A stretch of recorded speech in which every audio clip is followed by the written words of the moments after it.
In a world where general film aesthetic is dominated by highly directed shots, curated color palettes, and overall grand spectacle, it's quite odd to see that an aesthetic that can easily be mistaken as unskilled or uninspired by those uneducated has managed to find so much success across cinema in a multitude of forms. The found footage general aesthetic has got to be one of the most interesting ones in all of cinema, as in stark contrast to that of standard cinema where shots are created for film. It instead uses pre-created and pre-found footage to reshape it into something entirely new. A common misconception we often see when it comes to found footage is that it's only used in expository documentary-style filming. This could be farther from the truth, and while it may be one of the most popular forms of it, there's actually a multitude of ways it is used throughout cinema. In this video, we will be going over what exactly is found footage style aesthetic, and how it can be used and how it has been used throughout cinema over years, and why it is such a successful and impactful way of filmmaking. Hope you enjoy. What found footage is just boils down to essentially the repurposing of old footage in a new form of art. As to how this applies to film, well, in Weiss's paper, he mentions 3 different methods that we can use for film, those being compilation, collage, and appropriation. To begin with the easiest one to explain, the compilation method uses the footage in an authentic manner that doesn't change the original message and purpose of the footage used. One incredibly strong example, which we covered in class briefly, was the 1982 documentary The Atomic Cafe. Through the sole use of old nuclear propaganda videos from varying governments, the film was able to bring a whole new perspective, fresh pair of lens, looking at the old footage decades after their original creation. The general benefit for this method is that it allows the original footage to still shine and not be warped too much, while still being able to provide a fresh new experience for the viewer overall. The second method, collage, is quite similar to compilation in a few ways. However, it does differentiate in the fact that in compilation, while we don't really have to question the nature of the footage used, in collages, we do somewhat have to do that as there's a third-party play involved. Which what I mean by that is that as there's a new narrative being added on top of the original footage, we cannot necessarily take it at face value the same way that we would seeing the footage raw without any context. One of the more interesting examples of the collage method would have to be the last scene in the 2018 film, The Black Klansman. While the vast majority of the film is a studio reenactment of a true story of a cop in the 1970s, the very last scene of the film does something interesting, where it used archive footage of the infamous 2017 Charlottesville KKK rally to prove the point that the Ku Klux Klan and white supremacy still exists in America. I believe this is such a good example of the compilation method, as it doesn't change the original context or the footage used throughout the film.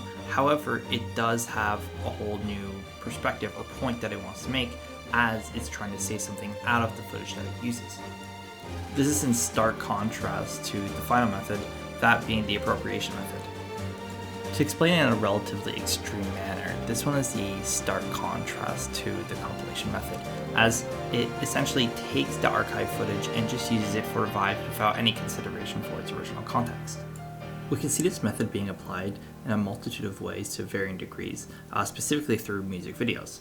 2 examples that I could think of right now are Michael Jackson's Man in the Mirror and The Killer's The Land of the Free. On the more extreme end, Michael Jackson's The Man in the Mirror uses the clips in a method that essentially shoehorns them in to push this half-baked message without true consideration for what is playing behind. We can see this most infamously with the nuclear bomb going off at the end of the video, which almost makes it sound like nuclear bombs are the solution.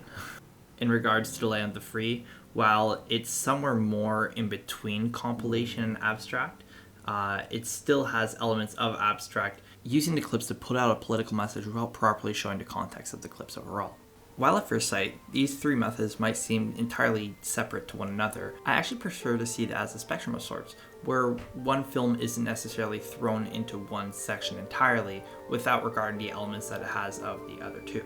In regards to some of the films seen on the screen, all of them fit somewhere within the spectrum, while not necessarily being 100% in one category or the other. Just as most things are in life, these methodologies and definitions are not 100% in one direction or the other. So this is why a spectrum works so well in this kind of context. Now that we know a bit more about the found footage aesthetic, we can kind of go into the importance of why it's so successful. As found footage breaks the barrier between the fictional world of Hollywood and our real life, we are a lot more susceptible to the emotional impacts that they have. This allows for creators to have a much wider range of emotions to play with, and as a result has created a whole bunch of different films that we can appreciate from this. Specifically, due to the popularity of this effect, a new genre essentially was born out of this, being the found footage aesthetic.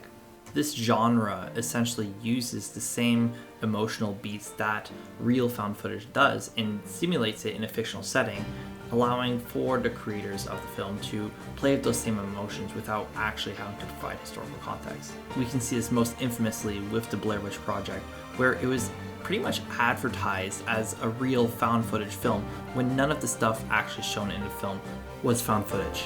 Because of the success of fictional films that use the found footage aesthetic, such as Blair Witch Project, is even burst subgenres of the sorts, such as the analog horror that we see on YouTube today. Series like Local 58 even apply similar methods to that of the compilation method used before, where we can almost see this entire thing on a 2D spectrum now between the three methods previously mentioned, and now the new dimension of fiction and nonfiction. Looking at this from a 2D perspective, we can even plot these previously mentioned films to a much more accurate degree now that we have the ability to look at the fiction and nonfiction aspects of it as well. But overall, seeing the depth of this method just on a spectrum itself shows just how much flexibility this method really has and simply how versatile it is overall. With this in mind, it's quite evident to see why this style has seen so much success and why it's still relevant in a world that is dominated by these other methods such as spectacle and high-end shots. Our innate desire to search for authenticity and the same emotional responses that found footage give will ensure that this style never really dies out, as it has an infinite potential to tell different kinds of stories, both in the non-fictional sense and historical storytelling, but also in the fictional world where we have horror stories and other such things being birthed from it day by day. With that in mind, it's quite evident to see just how unique the found footage aesthetic is in the context of normal film media overall, and why it will remain a staple in many genres such as horror and nonfiction videos for years to come. Thank you so much for listening to my presentation. I hope you enjoyed it. Bye.